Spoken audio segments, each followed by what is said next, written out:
பெரியாரை வச்சிருக்கிறோம், அம்பேத்கரை வச்சிருக்கிறோம், சனாதனத்தை ஒழிக்கப்படும் தான் நாங்க களத்தில் இறங்கியிருக்கோம். மதவெறியோட இருக்கக்கூடிய இந்த முஸ்தபா மீது இப்ப வரைக்கும் விஜய் அவர்கள் நடவடிக்கை எடுக்கல. அதாவது சனாதன தர்மம் என்பது இந்து மதத்தினுடைய ஒரு முக்கியமான அங்கம். ஆனா இஸ்லாம மதத்தை பேசுறதுக்கு இந்த எம்பிக்கு எம்எல்ஏக்கு யோகியம் கிடையாது. கிறிஸ்துவ மதத்தை பேசுறதுக்கு இந்த எம்எல்ஏக்கு யோகியம் கிடையாது. சனாதன தர்மத்தை ஒழிக்கிறதுக்காக தான் நாங்க களத்தில் இறக்கி இருக்கிறோம்னா திமுகவுக்கும் தாவேகாவுக்கும் என்ன வித்தியாசம்? அதாவது முழுக்க முழுக்க இந்து மதத்தை அவமானப்படுத்தணும்னு சொல்லிதான் திமுக வேலை செஞ்சுட்டு இருந்தது. ஆனா இன்னைக்கு சட்டமன்றத்தில் அவங்க அப்பா ஸ்டாலின் அவர்கள் உள்ள வர முடியாத சூழ்நிலையை மக்கள் உருவாக்கி இருக்கிறாங்க. ஆனா இந்த மதுரை எம்எல்ஏ பேசியிருக்கக்கூடிய கருத்து இன்னைக்கு நாடு முழுவதும் மிகப்பெரிய ஒரு கொந்தளிப்பு ஏற்படுத்தி இருக்கு. உடனடியாக விஜய் அவர்கள் இந்த விஷயத்துல தலையிட்டு அவரை பதவி நீக்கம் பண்ணணும், இல்லைன்னா பொது வழியில அவர் மன்னிப்பு கேட்கணும்.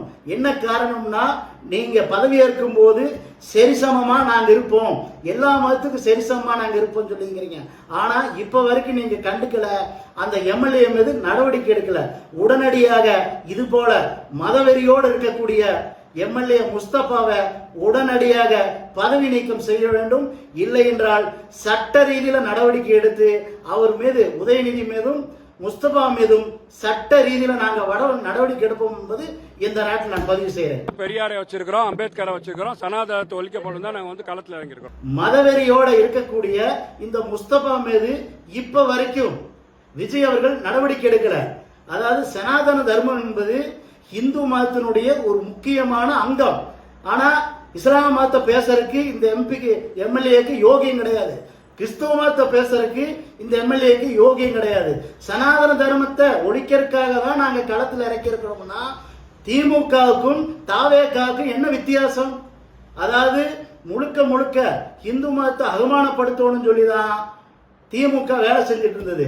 ஆனா இன்னைக்கு சட்டமன்றத்தில் அவங்க அப்பா ஸ்டாலின் அவர்கள் உள்ள வர முடியாத சூழ்நிலையை மக்கள் உருவாக்கி இருக்கிறாங்க.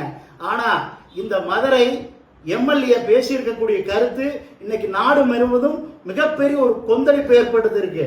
உடனடியாக விஜய் அவர்கள் இந்த விஷயத்துல தலையிட்டு அவரை பதவி நீக்கம் பண்ணணும், இல்லைன்னா பொது வழியில அவர் மன்னிப்பு கேட்கணும். என்ன காரணம்னா நீங்க பதவி ஏற்கும் போது சரிசமமா நாங்க இருப்போம், எல்லா மதத்துக்கும் சரிசமமா நாங்க இருப்போம் சொல்லிக்கிறீங்க. ஆனா இப்ப வரைக்கும் நீங்க கண்டுக்கல, அந்த எம்எல்ஏ மீது நடவடிக்கை எடுக்கல. உடனடியாக இது போல மதவெறியோடு இருக்கக்கூடிய எம்எல்ஏ முஸ்தபாவை உடனடியாக பதவி நீக்கம் செய்ய வேண்டும். இல்லை என்றால் சட்ட ரீதியில நடவடிக்கை எடுத்து அவர் மீது உதயநிதி மீதும் முஸ்தபா மீதும் சட்ட ரீதியில நாங்க நடவடிக்கை எடுப்போம் என்பது இந்த நாட்டில் நான் பதிவு செய்யறேன்.